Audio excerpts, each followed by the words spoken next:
You meet the love of your life when you're too young to handle it. Sometimes, and I think that was me, I was trying to help him stop using drugs. Tanya Tucker was hit in public by Glenn Campbell, but she still went back to him. She drank too much cocaine, partied with the biggest stars, and lost everything. But decades later, the woman who had hit rock bottom stood on the Grammy stage, holding the trophy she had been chasing her whole. How did a singer who seemed doomed by scandals, drug abuse, and prejudice was able to rise again and claim victory? Tanya Tucker is not only famous for her voice, but also for being one of the most controversial figures in country music. From being a teenage star to a rebel who defied every norm, from her rocky relationship with Glenn Campbell, to her years spent drinking and drugging, to her shocking decision to become a single mother, to her public fights with other artists, Tucker never took no for an answer. She faced what others avoided. She refused to give up, even though it cost her a lot. She was once written off as a relic of the past, but at age 60, she reignited the country music industry with a triumphant comeback. She had spent years on the sidelines of major awards, and it took her 14 failed nominations to finally win a Grammy. This is not a fairy tale, it's a true story. Tanya Tucker's life was full of surprises, failures, and sudden comebacks. So what really happened during her wildest years? Does she really deserve the title of legend? Is she just a careless soul who got a second chance? Watch this movie until the end to find out. Tanya Tucker was born in southeastern Texas on October 10, 1958. She was the youngest of 3 children, and her father, Jesse Melvin Bo Tucker, wasn't rich or well-known in the music business. Instead, he worked as a heavy equipment operator and took on any job he could to support his family. Their lives were anything but stable as they moved back and forth between Texas, Arizona, and Nevada, not because they liked adventure, but because they had to. Because of his job, Bo Tucker might work on an oil rig one day, as a building worker the next, and so on. No matter where the Tucker family lived, one thing stayed the same: music. Tanya grew up listening to country music on the only radio in the house. The voices of Jimmy Rogers, Merle Haggard, Loretta Lynn, and Patty Keene filled the air every day, seeping into her soul before she even knew it. But Tanya was different. She didn't listen to music. She did more than just listen. She took in, copied, and felt, and soon she realized that singing might be the only way out of this. Tanya wanted to be a singer like her older sister, La Costa, who was praised by the family for her singing. She didn't want to be a singer for fun. She wanted to be a singer to change her life. Tanya's life changed when she was 7 years old and told her father she wanted to sing for him. Bo Tucker, a tough man who had seen the harsh realities of life, laughed it off. Tanya wasn't going to let that get her down. She held her head high and sang Hank Williams' "Your Cheating Heart." That's when Bo Tucker stopped talking. He realized something important about his daughter. She had what it took to be a star.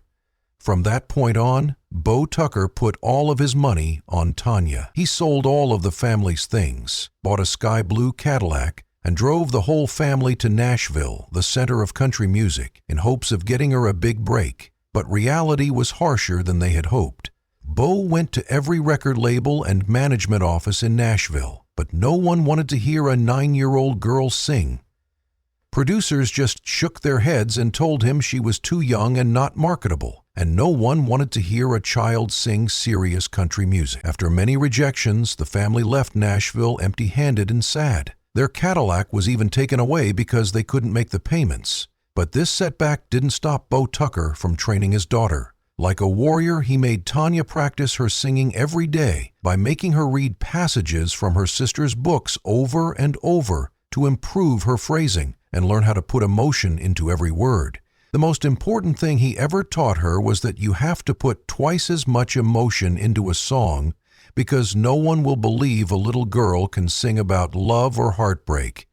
That's why when Tanya Tucker sang later on, she didn't just perform a song. She told a story and made the audience believe it.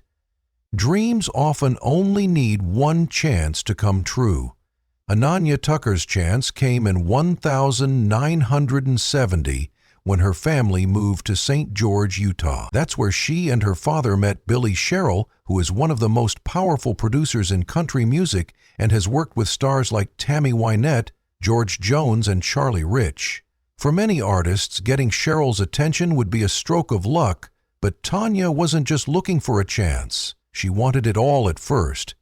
He mentioned she because he wasn't sure about a young singer like Tanya. She wanted to record The Happiest Girl in the Whole USA, a happy, light song that would fit the image of a 13-year-old girl. Tanya politely declined, choosing instead Delta Dawn, a sad, lonely ballad about heartbreak and loneliness and shattering dreams, which was recently performed by Bette Midler on Tonight's show. Tanya sang about a forgotten middle-aged woman walking the streets waiting for a man who would never come back. Sherrill was shocked and interested as Tanya stepped into the recording booth, closed her eyes, and as she started to sing, it wasn't the voice of a child, but the voice of an old soul that was worn and deeply emotional. As the melody built, any doubts that were still in the room went away, and Billy Sherrill knew that he had found something truly amazing.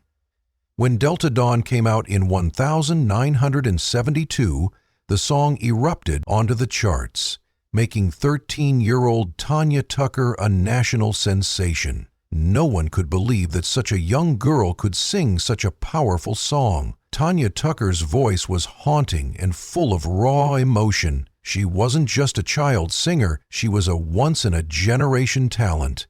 But success came with a heavy price. The record label hid Tanya's real age because they were afraid that people wouldn't accept a child singing about heartbreak, betrayal, and despair. They wanted people to think she was at least 16 or 17. There was controversy over whether a young girl should be singing such mature and sad songs, but as soon as she started to sing, all doubts went away. Delta Dawn's Tanya Tucker proved she wasn't just a one-hit wonder when her 1973 single, What's Your Mama's Name, went straight to #1 on the Billboard Hot Country Songs chart. She was only the second teenage country singer in history to do this, after Gene Shepard in 1953 won. But what made Tanya so special wasn't just the fact that she was so young to have a #1 hit. It was also the way she sang about things that no one thought a 15-year-old could possibly understand, which set her apart from other young singers.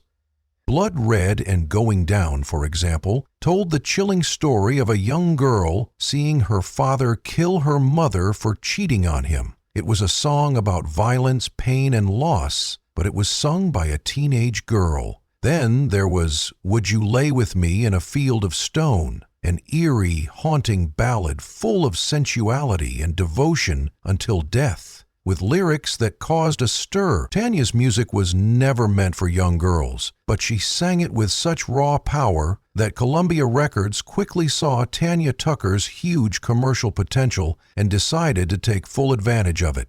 She never got to grow up like a normal child. While her peers were in school, Tanya was stuck in an endless cycle of recording, touring, promoting, and repeating. She gave up school, and her youth disappeared under the stage lights when she was 19. At 19, Tanya Tucker decided she didn't want to be limited to the mold of a country singer, and in 1978 she released TNT.